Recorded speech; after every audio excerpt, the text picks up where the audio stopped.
He is tonight playing hooky, I guess. All right, y'all, let's go ahead and get started. It's a little bit after 6. Welcome to the river. If this is your first time, we're glad to have you. And if it's your millionth time, we're glad that you're showing up tonight.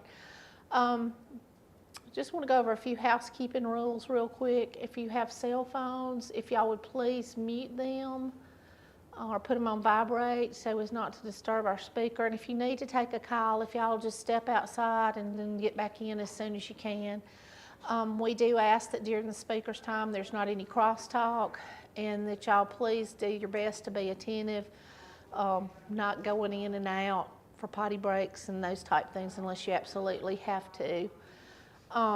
We are a nonprofit recovery organization, and we do appreciate any donations. We strictly operate off of the generosity of the folks that donate. We now also have Tithely, T-I-T-H-E-L-Y. You can use this app on your phone and link it into your bank account. So if you don't want to write a check or you don't have cash, it makes it easy for you to give. It's just a couple of swipes on your phone app, and you're able to donate. So we thank you for those that do. We thank you for the ones that donate supplies and bring waters and things like that as well. Every little bit helps. Before I forget, I will tell y'all, please pass the word on. I know we don't have we have a slim crowd tonight. We will not have meetings here next Sunday night or Monday night in observance of the Memorial Day holiday. That way all of our staff can have some time to spend with their families or maybe take a little long weekend vacation. You can catch other meetings. The list of meetings are out on the table. They're also available on our website, riverphilly.com, and on our Facebook page. Our Facebook page is where we will be announcing any changes. So I hope those of y'all listening that was here last night, I forgot to announce the closings for this next weekend, so I hope you're checking your Facebook page. But anytime we have schedule changes, those will be on the Facebook page. So with that being said, let's do prayer request. Anybody here have prayer request? Okay, I do know there's some unspoken prayer requests. We certainly want to lift those up. And Larry, our cook that's so good to us on Thursday night, he got his dates mixed up and he doesn't have his procedure and everything until tomorrow. So if y'all will lift him up, and he still plans on being here cooking for y'all on Thursday. So he plans to be here. If you don't have prayer requests, besides unspoken, do you have praise reports? Y'all making this hard for me tonight. You're too quiet of a group. I do have a prayer request too. Y'all remember Casey Joe? Casey Joe has been lining up our Monday night speakers for quite some time now. And she's been responsible for them, and she's just going through a lot of things. Her dad is at MD Anderson with some issues. It's been out there about 42 days, and her mom is there with him. It makes it really hard on her not to be able to eyeball them, and she is already responsible for a young granddaughter and for elderly grandparents that her parents usually take care of. So she really has a lot on her plate tonight. She's normally here on Monday night because she likes to hear the speakers that she's lined up, that she knows. And so she called me earlier, and I just told her we don't need to be the priority. So Matt, do you mind taking up the offering for me? We're glad y'all are all here, though. Just because it's few, that's all right. And the ones the Lord wants to be here and the ones that need to hear our speaker, He has them here. So.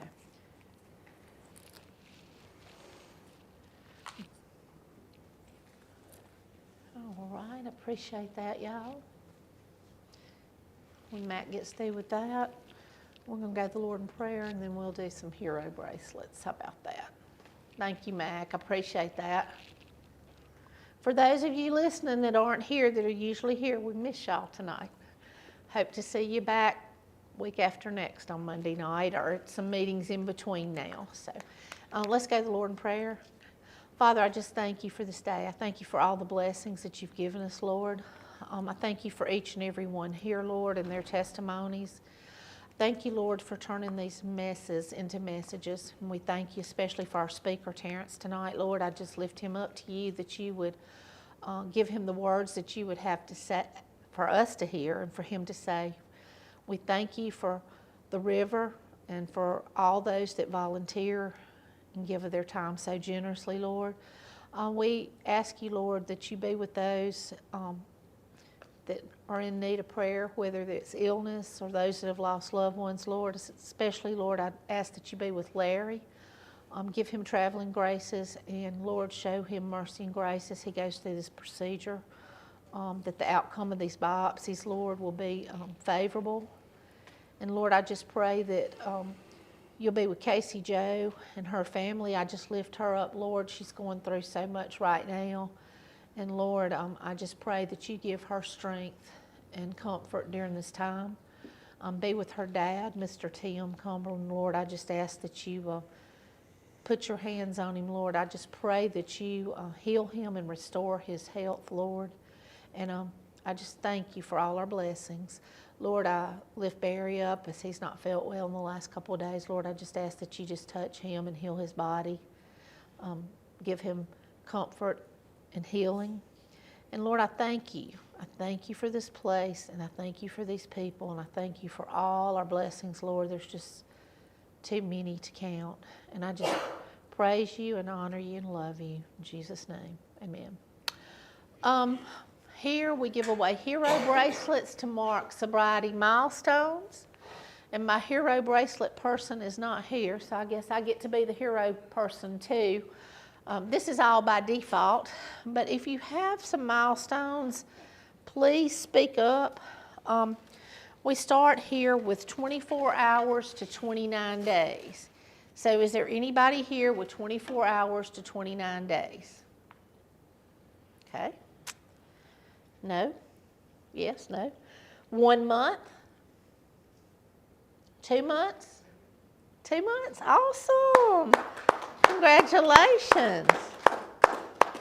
That is awesome. 3 months? All right, yay. Get a pretty lime green one. 6 months? 9 months? 1 year? 18 months? 2 years? 2 years or more? Okay. Well, congratulations to you two ladies. That's awesome. 2 and 3 months is quite something to celebrate. So congratulations. Let's all give them a hand. Okay, one more time. All right, with that being said, I think I've covered pretty much everything. Not going to take any more time because we want our speaker to have plenty of time to bring whatever he brings to the table tonight. So at this time, I'm going to ask Terrance, if he would, to come and just share whatever you need to share. Thank you. Thank you. Hi, everybody. My name is Terrance. I'm a grateful recovering addict. Hey, Terrance. Thank you. All one of you. My clean date is August 29th, 2016. I came to that clean date on the heels of a relapse that lasted all of about 24 hours. I'm a chronic relapser. No, that doesn't mean I smoked weed. I just relapsed a lot. When I say a lot, all the time, constantly. Something happened at my last relapse, but I'll get to that one here in a little bit. I want to qualify myself because whenever I speak like this, I use generic terms. I don't talk about specific substances. I really don't care if you snorted it, stuck a vein for it, or put it in any other orifice in your body. I don't care if it's a liquid, a gas, a solid, or a powder. Like, none of that stuff is relevant to me. And I'll tell you why that's the case later on with that one as well. Is this slideshow ready? The slideshow's ready? Okay, great. You guys use your imaginations. So this is my family right here behind me on that screen. As you can see, I'm the youngest child of 6. As you guys can see there, little blonde-headed kid there, that's me. Very happy child. You see the smile on my face? Exactly. Very, very happy kid. I didn't have much. Poor family. Mom and dad were thieves. They were addicts as well. They went to prison Christmas morning whenever I was 3 years old, maybe 4. And I didn't see them again for 5 years. So Christmas morning, cops kicked in the door and they took the only toy that I had gotten, which was a little, I call it an RC car, but it still had the cord on it, right? I'm 45, you guys, so, you know, it still had the cord on it. There were no RC cars back then, at least not that my family could afford. So they took everything. By everything, it wasn't much. So that day, I instantly gained the right to hate cops. All cops. All colors, all shapes, all sizes. Cops bad, parents good. Although my parents were actually bad and the cops were just doing their job. But I harbored that resentment toward law enforcement for a very long time. So zero respect for law enforcement at the time. I really don't care for some of the stupid laws that they have now, but that's besides the point. I really don't care for a lot of laws. But anyways, let's see. Incest is a part of my family story. Molestation is a part of my story. Overcoming those things was extremely difficult. I had to go through therapy in order to get through that stuff. I didn't trust people in the rooms of recovery places for very good reason at the time. Today, there is absolutely nothing about me, zero, nothing about me that someone doesn't know. I want you guys to wear that one for a minute if you've got some skeletons in your closet. I have no secrets. It's the most freeing thing I think I've ever done. But that process that happened took time because me, like everybody else, I'm full of great ideas, right? If you've got it going on, well, I can make it better.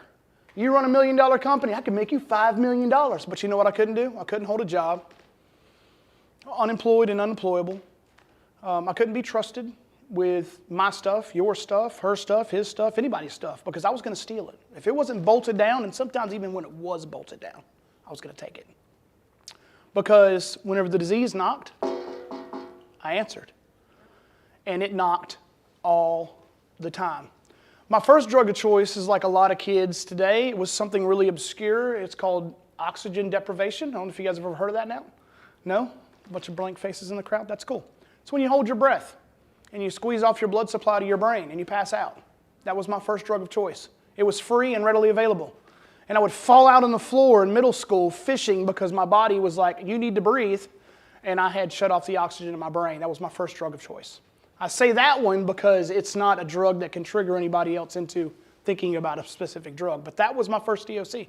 And I did it all the time. And guess what? Those brain cells don't come back, right? Sorry, they don't come back. I'll tell you guys something real quick. As a child, I remember I lived over in Alabama, and I remember we lived in this tiny house. I thought it was huge. See how small that house is? Tiny little house. I thought it was massive. And I remember we used to get these collection of papers in on Sunday mornings, or maybe it was Saturday newspapers or whatever. And of course, I'm bolting for the big pile of stuff, and my brother's going. Of course, he grabs the Vanity Fair magazine. He's older than me, right? We can leave that one up to your imagination. I'm not going to click that one. That one's not getting clicked. However, I was going for the magazines that had the jewelry in them.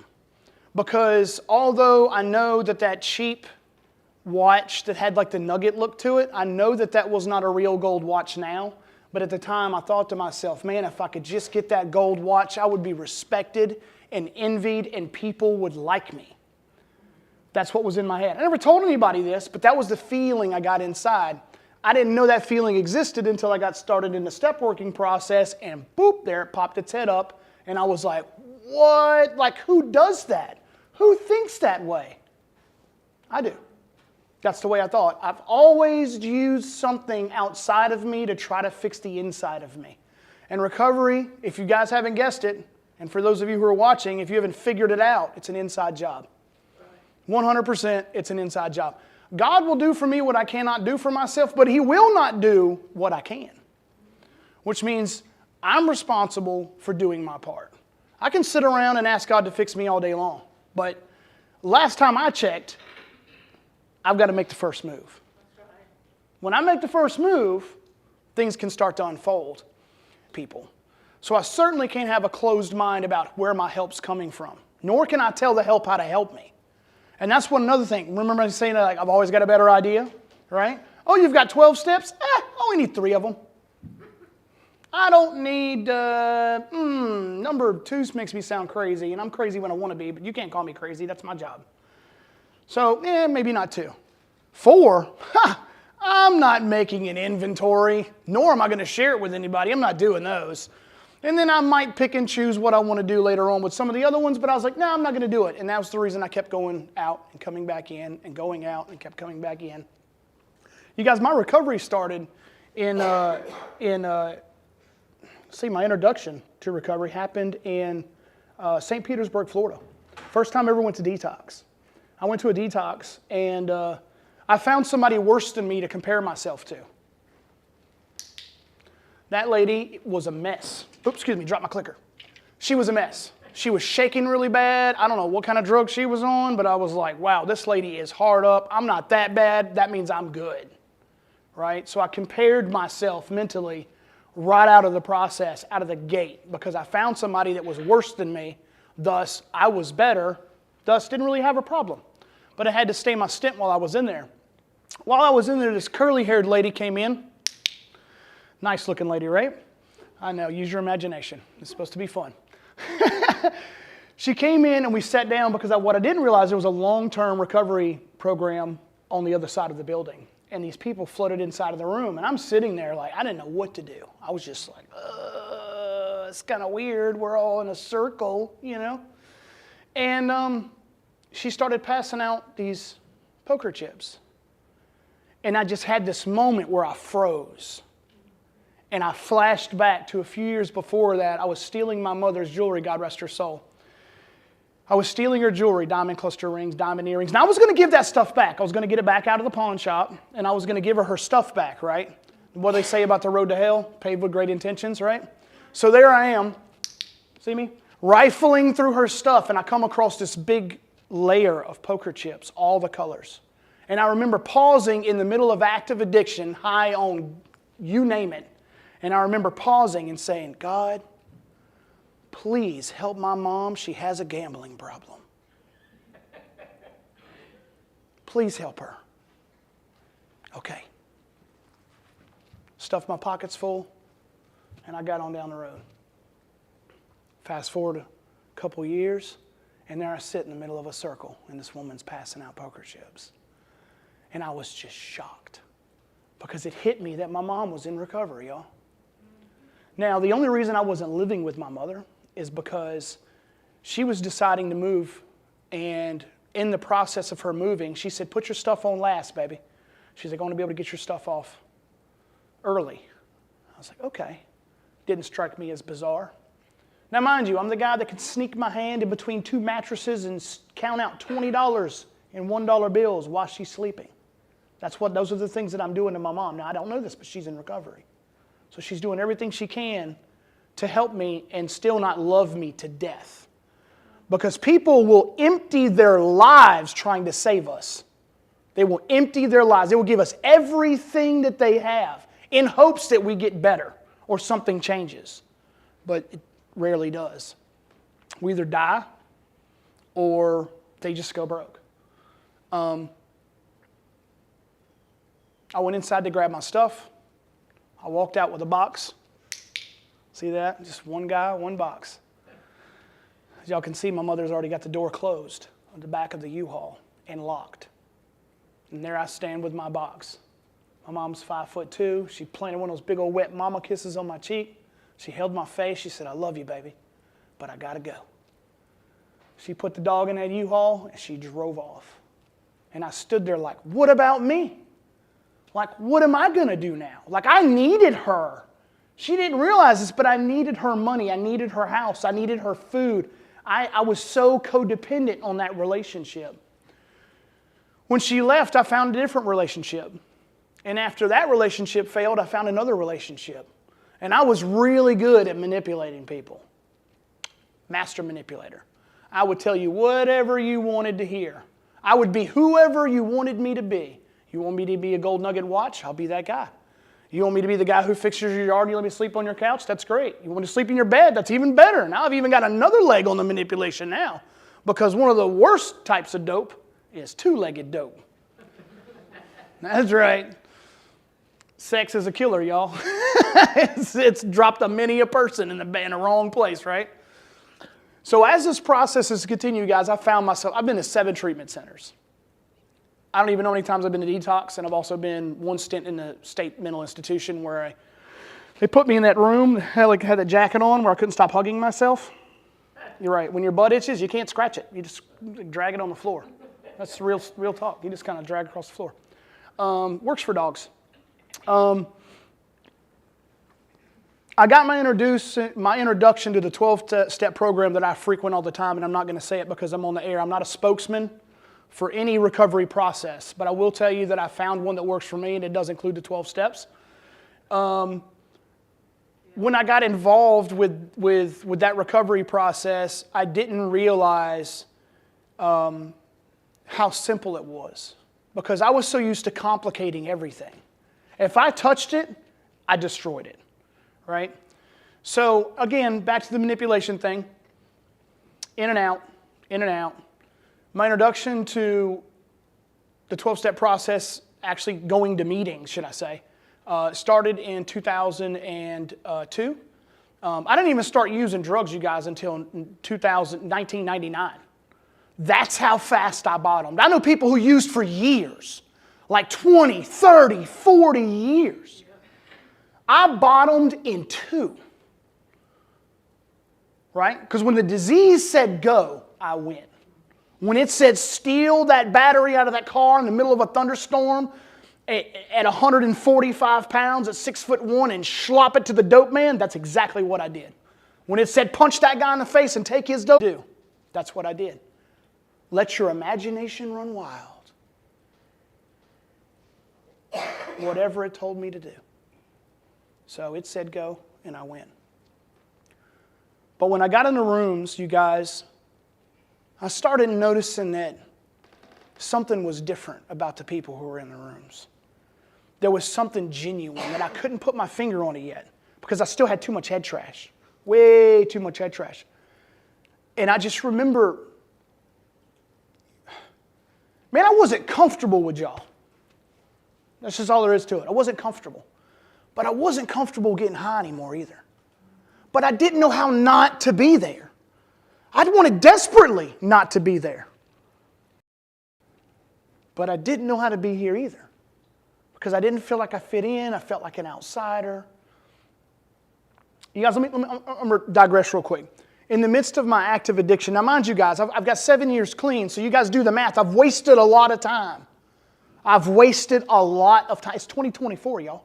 I've wasted a lot of time in and out of recovery with my great ideas, right? I was using behind a dumpster one day, and I remember I'd gotten some good stuff. And I remember hiding behind that dumpster and getting high, and I remember saying, whoever you are, just keep me high forever. Keep me high forever. That was a prayer that I lobbed into the ether, not knowing that the influence of, I call it the disease, some people call it Satan, some people call it something else, but the influence of the disease is extremely powerful. More powerful than me, any day of the week. However, today I'm equipped with tools that allow me to have a moment's thought in between the thought and just instant reaction because of the step working process that I've been through. Back to today. Well, not quite today, but still. As I'm standing in the rooms, I started noticing that people were different. There was something about them. I didn't know what it was. Some of them were crazy. When I first come around, the only reason I went to meetings, it was free coffee and good-looking women. I was just trying to take advantage of more people. I was still stuck in that mind, that vicious cycle in the mind of manipulation. You know, that dope fiend, that addict type of behavior. I didn't have anything, y'all. Like, I literally went from being poor to being on the streets. It's not a far step, okay? It's like right, like, you know what I mean? It's like right there. So being low I've been accustomed to that my entire life, okay? But there was something different. So in 2008, I decided that, you know what? I'm going to give this thing a fair shake, okay? I'm going to give it a fair shake. Got 3 years clean. At that time, I'd gotten 3 years clean. So the challenge was is that I got a sponsor that I trusted, that I knew that no matter what I told him, he wouldn't tell anybody. Because I've had some bad sponsors, y'all. I've had some bad. It's okay. Regroup, adjust fire, find another sponsor. You know what I mean?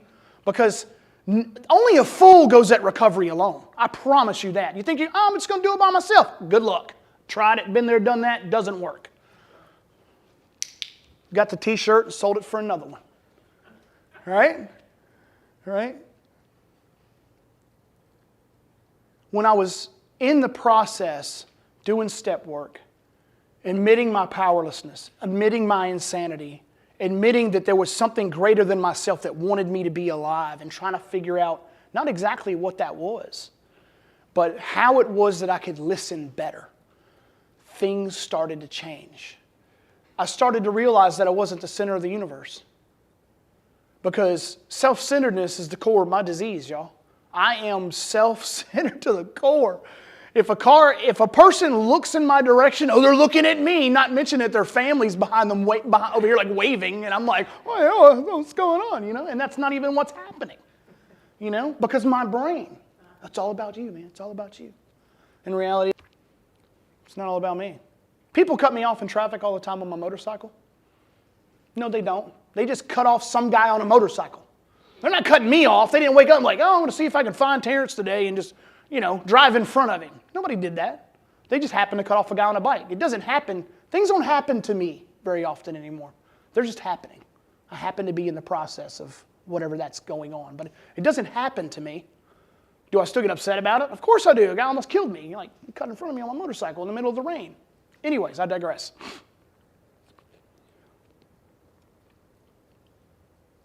You remember me telling you guys that people were different and that I didn't care about specific substances? Well, that wasn't always the case. Because I used to think that if you didn't use the dope that I used, if you didn't use the way that I used, then you wasn't a real addict. Period. Point blank, end of story. If you didn't do it the way I did it, you wasn't no addict. I used to raise my hand and speak, go off on these long tangents, and I'd be like, if you was a real addict like me, I always had this comparison thing going on about who was or who wasn't, and the reality, I was still coming to terms with myself. But I met this dude, and I'll say his first name. His name's Eddie, okay? And me and Eddie were involved in service work together, and we used to drive over to Richmond, Virginia, and Charlotte, Virginia, where I'm from. And we would drive over, and we would, going to do service work. At the time, I think I'm like a year and a half, 2 years clean.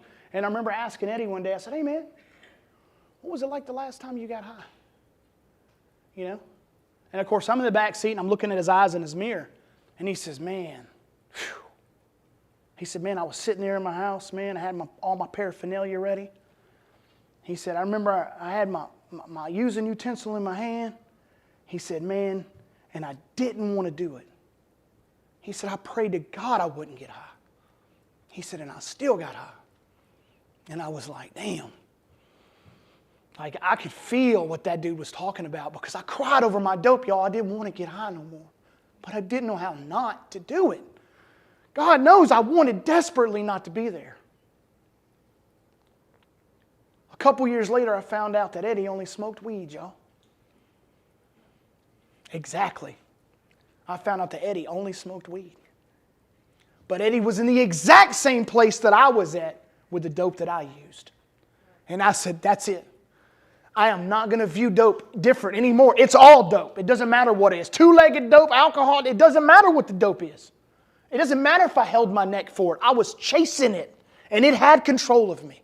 That's the dope I'm talking. When I say dope, that feeling, that's what I'm talking about. And Eddie helped me get broken of the idea that somehow or another that there's this difference. And there's not. Eddie helped save my life that day, because if I hadn't have met Eddie throughout that process, I wouldn't have that understanding today to share with other people, so that people may not build this wall. Because we will build walls between other recovering people, okay? They're too flashy, right? Their skin's too dark, their skin's too light, they don't have good teeth, they got bad teeth. We do it across the board all the time. Oh, that guy was in the military, I was a junkie. Who cares? We're sitting in the same place. We're looking for the same help, But it took that moment with Eddie for me to realize how wrong I was. Because when I saw the look in his eyes, I said, man, I know what he's talking about. Because I've been there far, far too many times. But that process that I was in didn't last long, you guys. It was the most amazing thing I'd ever done. I'd shut off my phone. I'd go out to this little water fountain. I'd open up my step work. And I'd write. I'd pray first. I'd pray for clarity.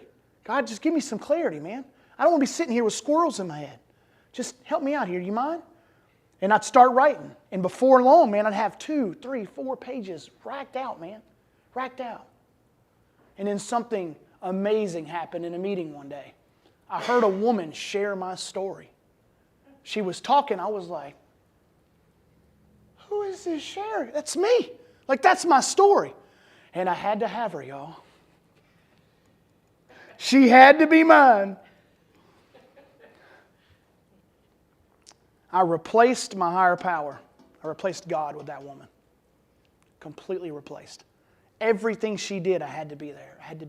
It's just constant. That codependent relationship completely engulfed my life. And when she went out and used, I thought she was my girlfriend, and stole her on her way back from her job with the Oxford House. And I called the parents, I called the police, I'm filing missing persons reports. I'm being crazy, y'all. And my friends over here, they're going, you want to tell him? I'm not telling him, you tell him. I'm telling him. And I'm just losing my mind. She'd been kidnapped. Her parents could hear the panic in my voice. Someone stole her.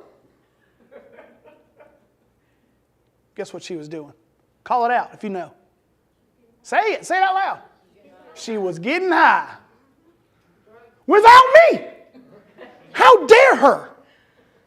That's what my disease said. Who does she think she is? I've invested time and money and effort, And when I finally found her, well, you can guess where she was at. She had sold the title to her car, and she went through $8,000 in 2 nights.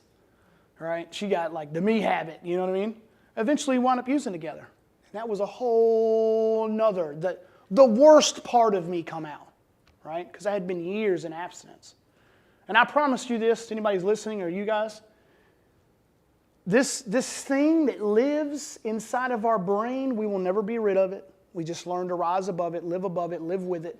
We learn that it doesn't control us. It simply makes suggestions, and if we're in a bad spiritual place, we will listen.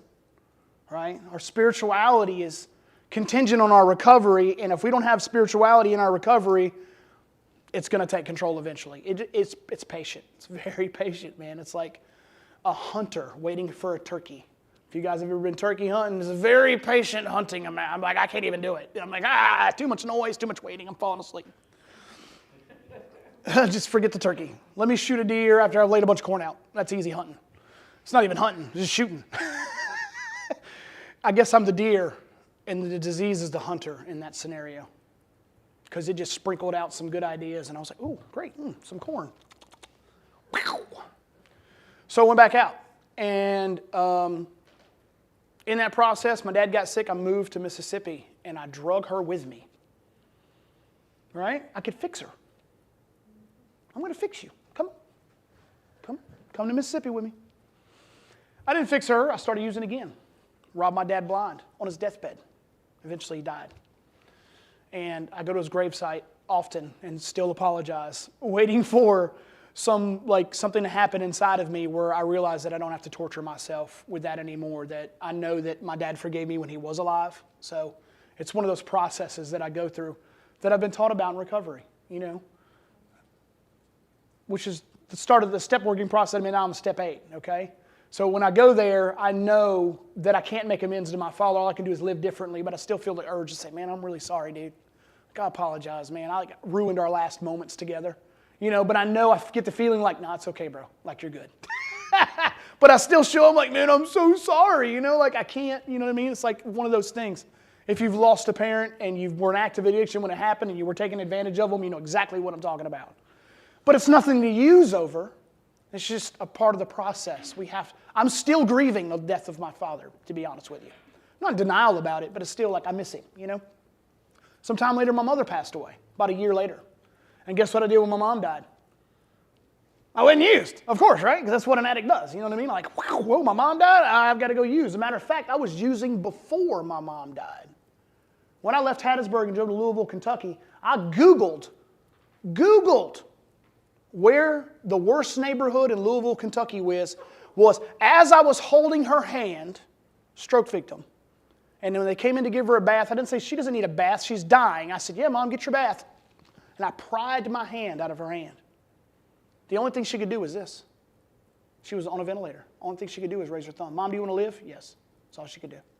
And I pried my hand out of her hand, and I went to the worst possible neighborhood in Louisville, Kentucky, and I got loaded. Because I couldn't handle what was happening. I was ill-equipped. Although I had been involved in the step working process, you guys, I wasn't there. Matter of fact, I think I was a year clean. No step work, no sponsor, no church family, no nothing. I had no one connected to me. Completely and utterly isolated. So when I came back to the hospital, 48 hours later with no rental car, you can guess where that rental car is. There it is. Gone. Right? Rented to the lowest bidder. My mom made it 13 hours without the respirator and she passed away. But she made sure, or should I say God made sure, that as I was holding her hand, passed out, wasn't really sleeping, passed out with my head on her arm, something woke me up as she took her last breath, just before. She took her last breath, and I got to watch her soul leave her body. I watched her face change, and the guilt that came over me was unbearable. God, I had a friend of mine at the time. His name's Asa. He got me a place in Righteous Oaks. And I went to Righteous Oaks for 6 months. Well, I got kicked out at 4 months. Because I know better, right? I still, all this pain, all the recovery, all that, I still have a better idea. Man, you don't know how to run this place. I know how to run this place. No, absolutely not. And when I got out after 4 months, steadfast in my recovery, y'all, I'm not going to use again. I went out and got high again. And then I went to treatment again. 11 months, back out. 11 months, back out. But this time, I had a son. Had a new wife. He was 3 months old. And I went out and I got high. Because I wanted my life back. I didn't understand the depth of being a father. I didn't get it. It's heavy. My life was gone, y'all. My life as I knew it was gone. Now, mind you guys, I have fun. I got motorcycles. I DJ'd professionally. Like I have this thriving social life away from recovery that I love. And this kid is going to rob me of that because I didn't know yet. I didn't know what I know today. I'll put it that way. I didn't know. And I was sitting in this dark room all by myself. Paraphernalia in my hand, wanting another one, not having any money. And my wife was sitting in the next room, and she texted me. Thank God I hadn't sold my phone to the dope man yet. Give me enough time. Give me enough time. I sold the shoes off my feet once. Walked barefoot 2 miles. Anyways, She texted me, come give your son a kiss goodnight. And guys, I was gone. My eyeballs are about this big around, right? Tiptoeing through the upstairs apartment. Nobody lives below us. It's a business. Because every footstep sounded like a bomb going off. That's what it sounded in my mind, but really it was this. I tiptoed through the house, eased over on that side of the bed, man, and I leaned down and I kissed my son on the forehead. And when I kissed him on the head, something inside of me broke. I remember thinking, man, like, what in the hell are you doing, man? Like, what are you doing? What are you doing? And the voice that was inside of me was a voice that I'd heard before. My mom called it the gut. Trust your gut, baby. Trust your gut. And I trusted my gut very few times in my life, but that was the same exact feeling. And that was the last time I got high, August 29, 2016. And today my son is fixing to be 8 years old. And it's, guys, I never, not in a million, if you had told me 15 years ago that I would be where I'm at today, I would have laughed in your face. Laughed. Guys, remember, unemployed and unemployable. Okay? Unemployable. Like, I looked like who done it and what for. That's what this guy looked like. 145, maybe 50 pounds, soaking wet. I looked like Skeletor on a good day. I had a sponsor. One time he had me sit down. He said, Terrance, I want you to write out a list. I said, a list for what? He said, I want you to write down some life goals. And I said, okay.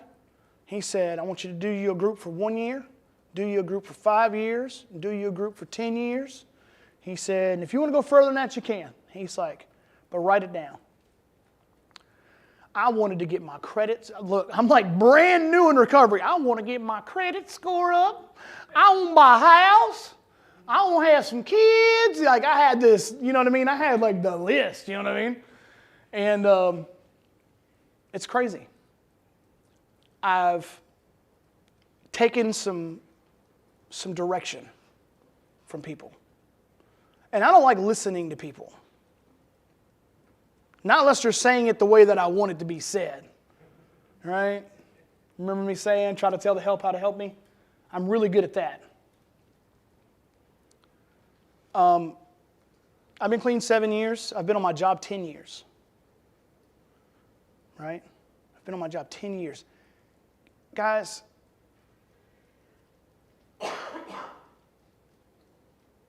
I ran a 5K one time and I just wanted to finish. I don't want to place. I just wanted to finish. You know what I mean? I never ran a 5K before. But I trained like this on a treadmill. Ran a whole 5K full incline on a treadmill with training, 2 months. Then I went and ran it on flat ground. Longleaf trace, all the way down, all the way back, 5K, boom, done. I'm ready to go.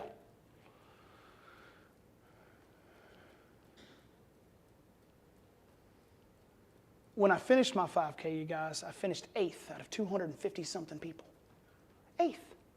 I placed 3rd in my age group. I podiumed. And I was like, what? So there's something to be said for recovery and training. The process of training myself how to handle situations that used to baffle me. I didn't know anything. Guys, my home group in Virginia taught me how to make coffee. I didn't know how to make coffee. My mom died, retired, a waitress, and I didn't know how to make coffee. I know how to cook other things in the coffee pot, but I didn't know how to make coffee. They taught me how to make coffee. They taught me how to organize the meeting. They taught me how to sweep and mop, which I learned that in jail. Been there a couple times. When my mom was alive, she had double bypass surgery, and I was on my way out of town, and they called me on the phone. They said, hey, man, we're at the business meeting. I said, all right, cool. Why are you calling me? Like, I'm driving down the road. They said, you need to pull over, man. We got a question for you. I said, okay, that's cool. Pull over. They said, hey, man, you want to be the treasurer? relapse money. And only one signer on the check account. Stephen knows what I'm talking about. One signer. I said, are y'all sure? They said, Terrance. I said, oh, I don't know how to write a check. I said, we'll teach you how to do it, man. Just calm down. We'll teach you how to do it. I said, man, are you sure you want me to do this? I said, man, we believe in you. I said, what? I said, you believe in me? You know? Like, dude, I want to cuss right now. That's how excited I was. I was like, people believe in me. It was unbelievable, the feeling that I got. It's a feeling that I spent my entire life using dope, trying to receive. That feeling I've been chasing, you guys, throwing 20s at it, bottles at it, needles at it, all that. All I had to do was stay in the process. And my higher power said, you want to chase a good feeling? Here you go. And I was like, oh my gosh. Like, I was just flooded with emotions and just like, who knows, dopamine, serotonin, like all the stuff I'd been chasing, like, woo, I was like, woo, yeah, I feel great right now, man. I was like, this is amazing. I can feel like this clean? What? There's no way I should feel like this clean. Did I relapse? Let me check. No, I'm not high. But man, I felt just like this overwhelming sense of elation come over me. And I was like, dude, yes, I'll be the treasurer. Because my sponsor told me never say no to recovery. Okay? I haven't been perfect at that. God knows, Stephen knows. I failed at some recovery positions. God didn't use behind them, but I failed at some. But they taught me how to balance a checkbook, y'all. Middle school dropout, repeated to 7th grade 3 times. I was driving to school at 16 years old before I caught my first 2 felonies, y'all.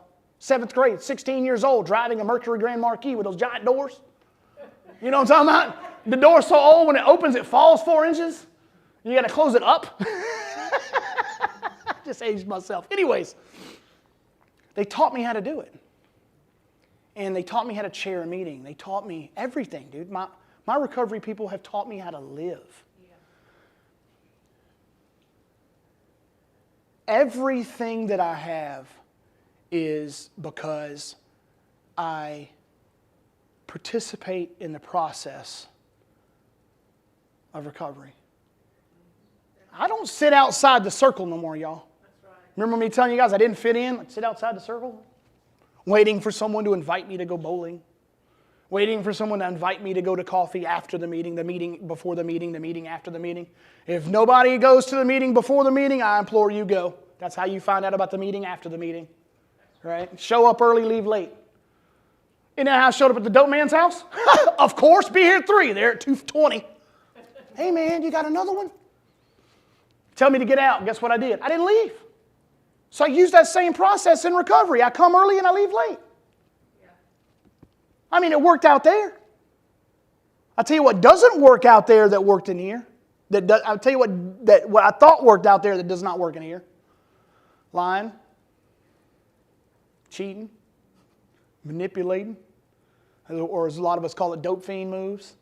None of that stuff works, man. All it does is remove me from the spiritual things that I've gathered up over time. You guys have a bank account today? There's not a zero. Well, there's zeros in it, but it ain't a dot zero. You know what I'm saying? It's not, there's some decimals in there, you know. But I remember not having anything.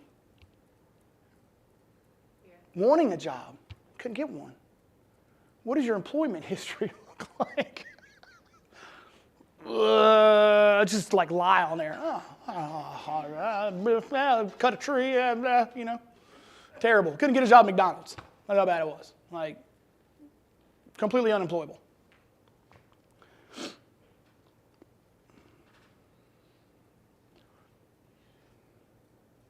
You guys, I want to be missed when I'm gone. It's not my sole purpose in life.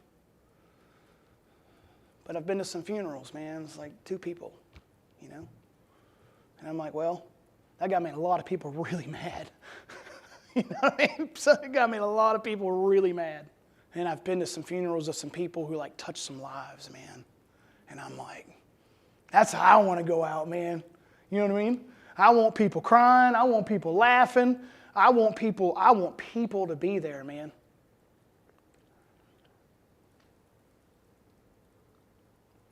I'm going to say this, I got about 10 minutes left. I feel like I'm jumping around all over the place, you guys, but there's so many things that I could talk about, and you can't possibly pack it into an hour. You can come back. I could come back. Someone told me I could come back? What? That never happened before. Don't you ever come back. That's what they told me before. You come back, I'm shooting you, homie. And they tried to. They tried to shoot. They shot at me in different states. Thank God I don't have to live like that anymore. I was walking down the street in Florida, loaded, completely loaded, 3:30 in the morning. Anybody out 3:30 in the morning, you already know where we're up to. And I remember I walked past this church. That's how I felt.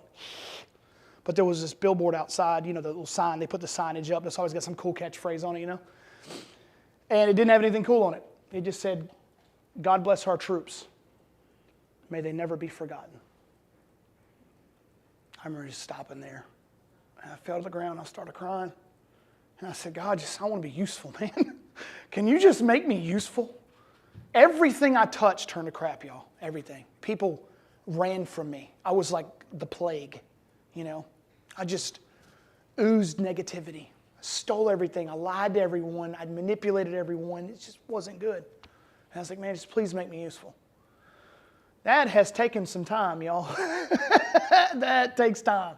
Becoming useful to not just like my wife or my kids or my family or my job, but like society as a whole, to where I'm not just destroying everything that's around me.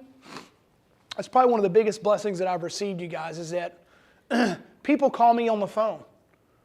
Number one, they call me. Number two, I have a phone. I have a job to pay the bill, right? And I have a roof over my head. I have a mortgage. Like, ugh, what is that? I got a mortgage. Anyways, I've got that credit score I was telling you guys about, right? Clicking on up there, I'm past 7 now, so I'm making moves. Anyways,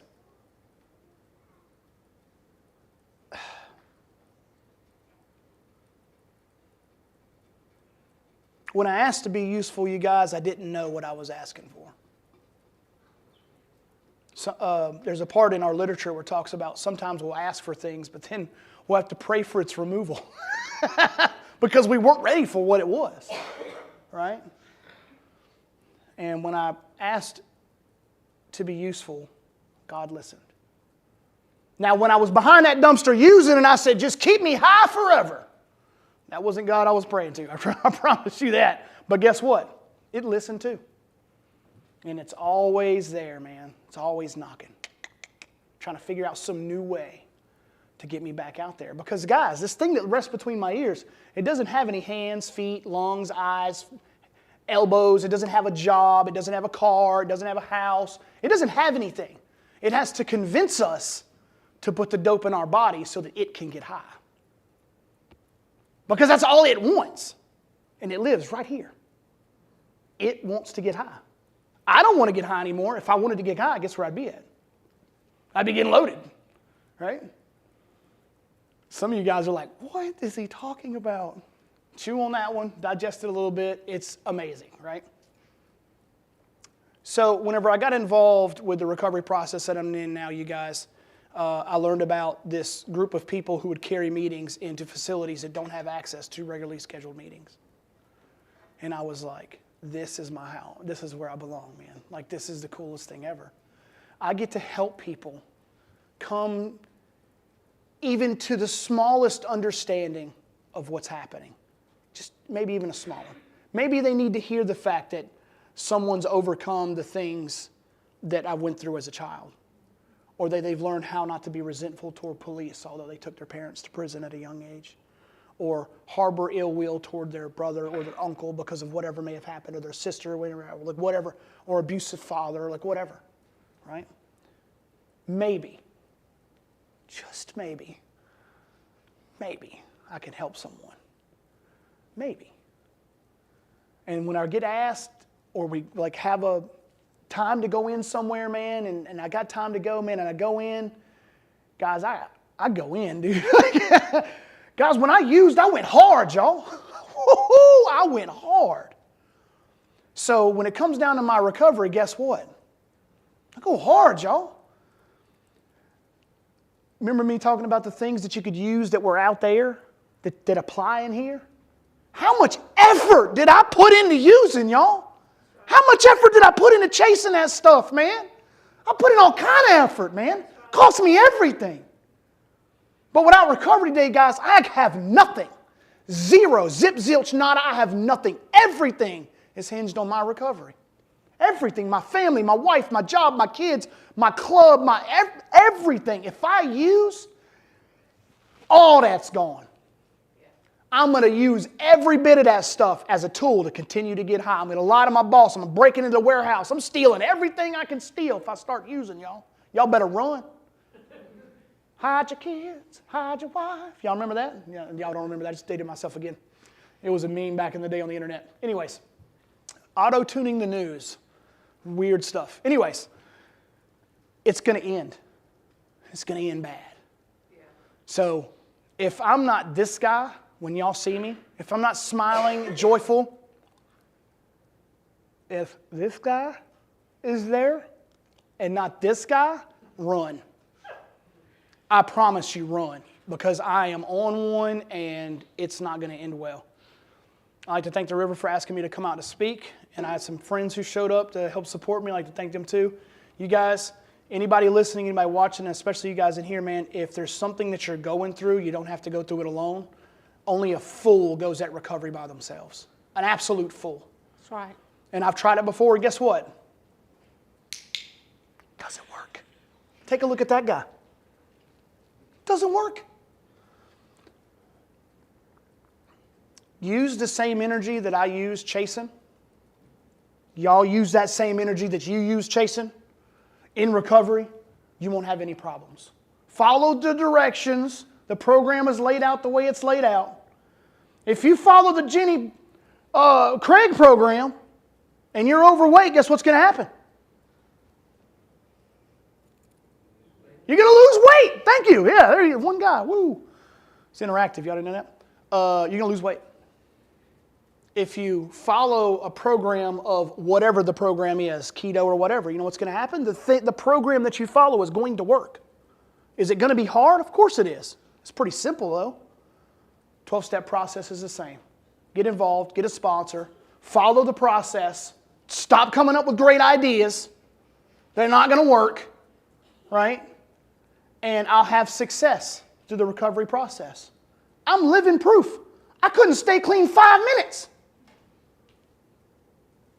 But here I stand. I've been clean 7 years. And not just clean, but recovering. Recovering. I know a lot of clean people who ain't recovering, you know. It's sad.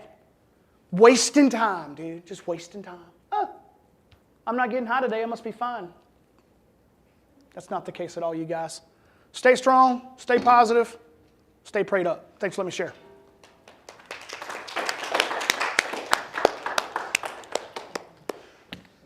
Thank you, Terrance, for coming and sharing.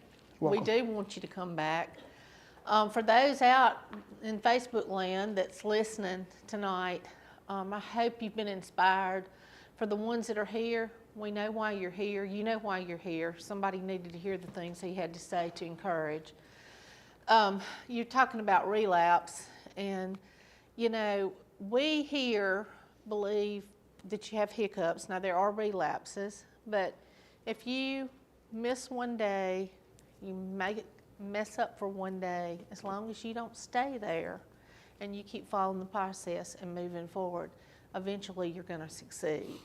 Living proof. And people come up here and speak day after day, and it's living proof. But you do have to follow the process. And you still going to meetings 7 years later. Still at meetings. So, you know, find your home group. If it's not here, we want everybody to be here that wants to come here. But if it's not here, find where you belong, where you're comfortable. You know, River wants to be here for you, but if this is not your place, as long as you get sober and clean and you stay there, you do whatever it takes. That's what we want for you. Again, let's give Terrance another hand. And I'm going to pray us out, okay? Father God, I just thank you for tonight. I thank you for sending Terrance and for his story and his testimony, Lord. I thank you for his 7 years. Lord, I even thank you for all the mess and all the things that he went through for you to give him a message to bring to people, to give them hope, Lord. I just thank you as we leave tonight. I just pray, Lord, a hedge of protection around each and everybody here, that keep them safe, that they can return home safe, Lord. And if there's anybody that just needs more encouragement, Lord, just give them that unction to reach out to somebody. There's always hope. As long as somebody has breath in their body, Lord, there is hope. And we thank you for that hope, Lord. It all rests in you. And just be with us. We thank you. We love you. We praise you and honor you. In Jesus' name, amen. Everybody's dismissed, and those of y'all that need slips,